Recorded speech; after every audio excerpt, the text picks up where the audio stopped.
tout le monde, à toute l'équipe de votre rédaction et à tous les Loiretains et tout le monde. Alors les journalistes de France Bleu Orléans vous ont élu personnalité de l'année 2020 dans le Loiret. À plus d'un titre, vous avez été atteint par le coronavirus en mars dernier et vous avez été dans le même temps réélu maire de votre commune Châtillon-sur-Loire. Donc personnalité de l'année 2020 pour France Bleu Orléans. Eh bien, je suis vraiment ému d'abord que votre équipe m'ait sélectionné pour être élu en 2020. J'aurais peut-être préféré passer cette année sans être élu la personnalité de l'année 2020, mais le coronavirus m'a vraiment chopé au passage et je m'en suis sorti, j'en suis très content.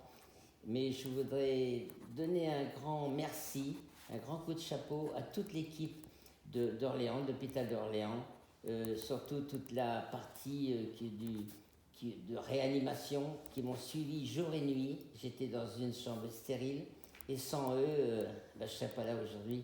C'est eux qui m'ont sauvé quand même de cette terrible épreuve.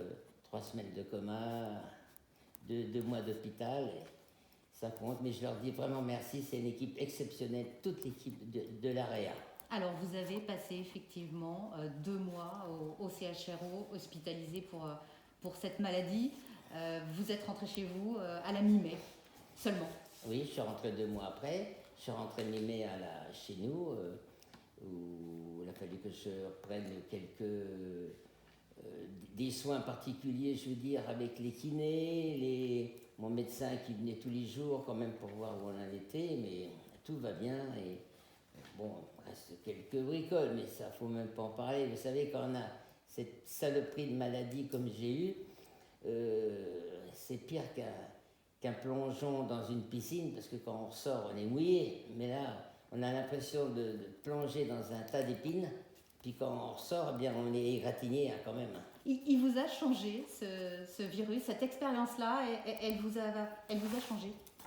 Oui, elle m'a changé un peu, parce que je prends peut-être la vie en essayant de faire quand même des fois un peu plus attention, pour éviter de m'attarder à un petit vin d'honneur, pas de m'attarder, parce qu'il faut que je fasse un petit...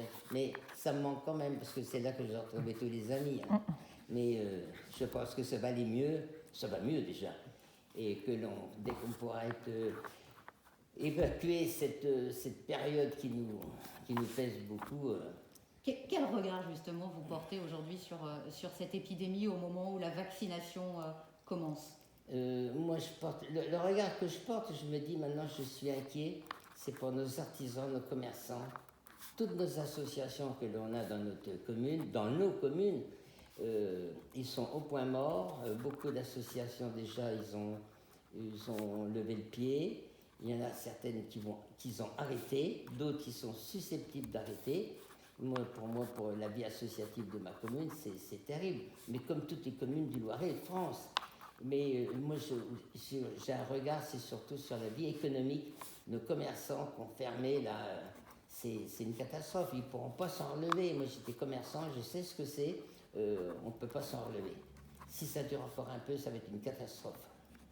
De ce que vous observez dans votre ville de Châtillon-sur-Loire, vous diriez que voilà, les mesures barrières, elles sont quand même encore bien respectées aujourd'hui. Il y a quand même, on a évolué là-dessus les uns les autres. Ah oui, question de ça, on a évolué beaucoup parce que maintenant on respecte toutes ces mesures qui ont été demandées, on le fait et on voit bien même aussi bien dans nos écoles que nous à la mairie, on a fait des travaux supplémentaires avec du plexi un peu partout et on voit aussi que les commerçants, ils ont fait des efforts terribles.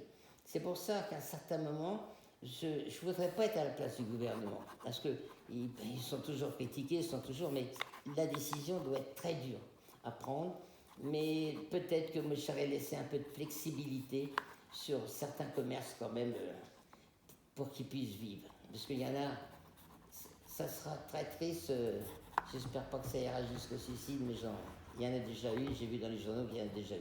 Voilà, vous pensez au côté sanitaire, oui. puisque vous savez de quoi vous parlez, et également, évidemment, au côté économique, parce qu'on sait que la crise, elle est là, elle est réelle, elle est profonde. Mais la crise, elle est là, elle est profonde, et c'est pour ça que si les vaccins, ça peut apporter vraiment quelque chose, je le souhaite, Mais il faut avoir un peu de recul. Hein. On voit bien tous les professeurs ne sont pas tous unanimes. Mais moi, je sais que je ne vais pas me faire vacciner parce qu'il faut que j'évacue tous les médicaments que j'ai eus et pendant un an, pendant les 2 mois que j'étais à l'hôpital. Donc, certains médicaments ne sont plus compatibles avec ce que j'ai eu. Je vais attendre, mais j'espère qu'il y aura le vaccin pour tout le monde et puis que tout le monde va vivre. Alors aujourd'hui, vous êtes dans votre mairie, Oui. aux affaires, Oui. puisqu'effectivement, c'était votre autre actualité de 2020. Vous avez été élu, réélu dès le premier tour, le 15 mars dernier. Vous êtes maire depuis 25 ans? Je suis maire depuis 1995, oui, 25 ans passés, oui. Et j'étais réélu. Et puis, donc, l'élection, c'était au 15 mars qu'on a voté. Et puis, moi, je suis rentré à l'hôpital le 19 mars. Donc, j'ai pas eu le temps de. J'avais préparé l'élection du maire qui devait avoir lieu le vendredi, mais étant donné que tout était stoppé en France, donc on a fait l'élection 2 mois après, quand je suis revenu, qu'on a pu le faire. Bon, je me sentais bien pour suivre mes fonctions et j'étais content que de toute mon équipe municipale, aussi bien les services, les élus, les services administratifs, techniques et tout le monde. Et c'est ça qui m'a donné l'envie de poursuivre. Et puis après, je me suis posé la question, comme j'allais de mieux en mieux, il y avait l'élection qui suivait au mois de juillet sur la communauté de communes. J'étais poussé, beaucoup de maires m'ont dit ça serait bien que tu prennes la place. Tu as été 20 ans président de communauté de communes du canton de Châtillon-sur-Loire. Comme le président Alain Bertrand ne voulait pas continuer, et compte tenu aussi que sur la communauté de communes, je savais qu'il y avait la direction de la communauté de communes, c'est irréprochable, c'est très bien, il y a toute une équipe qui est là, je me suis dit, j'y vais.